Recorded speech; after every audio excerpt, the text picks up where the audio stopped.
Okay, welcome back to the Scale Mutator video series. This one's a little bit of a doozy. I'm going to continue in this video talking about the two shuffle methods. So there's a shuffle here and a shuffle here. So it's overloaded. One of the shuffles gets two arrays passed to it and it sends one back. And the other one gets one array passed to it and it sends one back. So I'll be talking about both of these in this video. So the first one I'm going to talk about is the one that gets one list. Yeah. So the one that gets one list. So this is a little tricky in that you're going to be alternating taking elements from the front, then the back of the list, the front, then the back, the front, then the back, the front, the back. You can make multiple variables to do this, but as always, so here's the code. So here we are. Remember, the first goal is to create a new array, and bracket bracket, new array equals new int, and you need to give it a size. And so in this case, it's going to be the same size as list. It's going to have the same number of elements, but they're going to be moved around a little differently. So remember, you don't want to return list. You want to return that new array you made.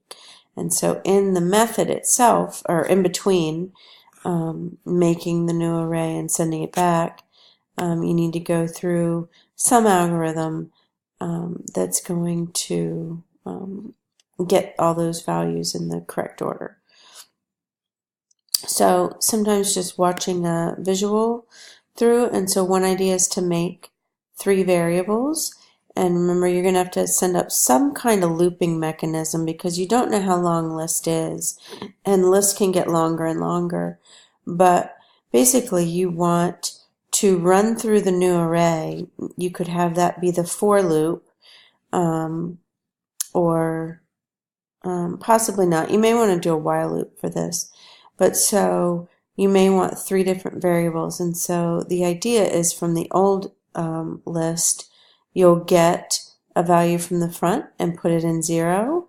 And then with another variable that would be set to index 7 at the end of the array, so B is representing that, you would get the value and put that in to the array you're going to return, which in this case is called ANS for like answer.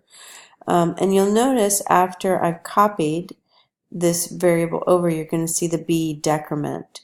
So the idea is that A is getting bigger, B is getting smaller, and each time we're copying one value in. So now I'm going to alternate and go back to A, and I'm going to get the thing at index 1.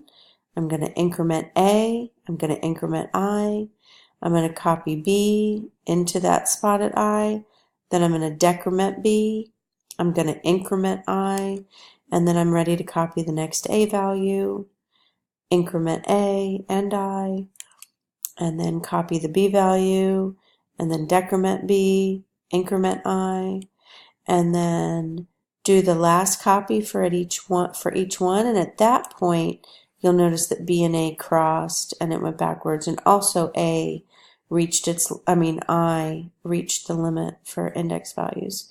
So having multiple variables to handle that can make your life much easier.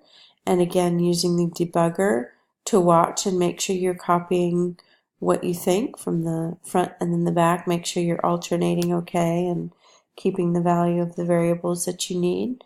I can show you an example once it runs. And so so we should see that I would pick the C and then the other C, then I'll have a D, then a B, then a D sharp, then an A, then an F, then a G. So it is just the plain shuffle within self. So we can see that I went back and forth like that. What else was I going to point out? Well, maybe it'll occur to me later. And so,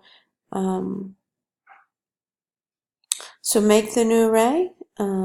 Be careful in your alternating that you're keeping track of the indices all right, and then return the new array that you've made, not list.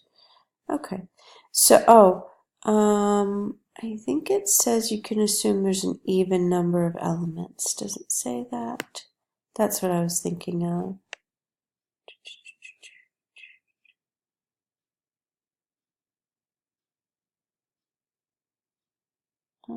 Maybe not. And so you want to make sure, in this case, I had an even number.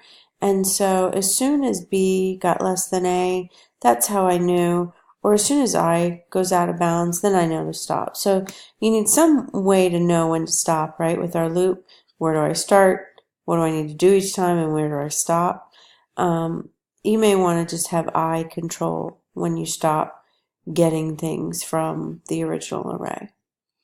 Okay, so for the second shuffle method, there's two arrays, and what I know about these two arrays is they have the same length. So I'm going to go to the code just to see the comment there. So here are the two arrays.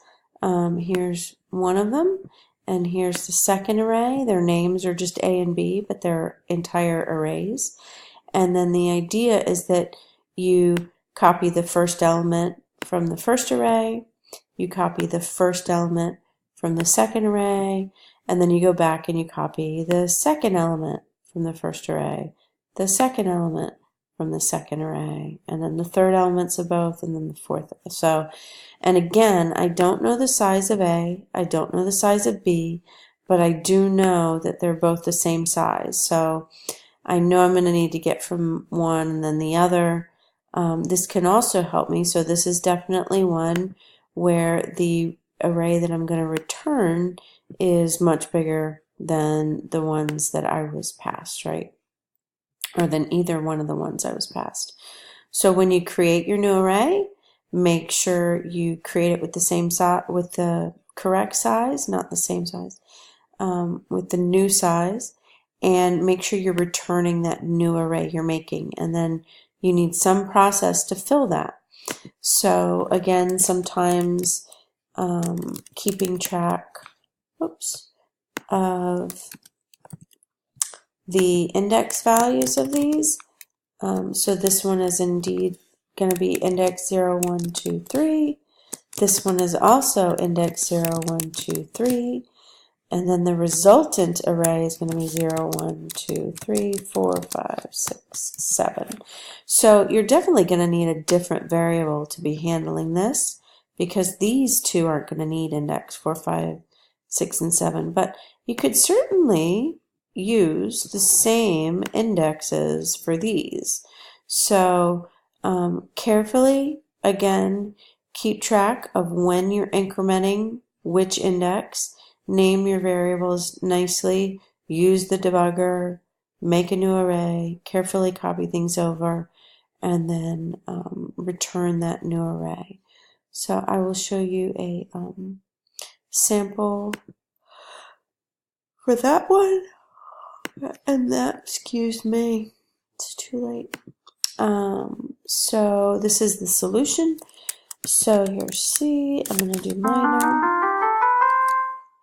And this is, in this case, it's going to shuffle with reverse. So what it does is it takes the original array and it takes the reverse of the array, which you can imagine is this array backwards, and then it's going to shuffle those two arrays, and that's how I know they're the same size.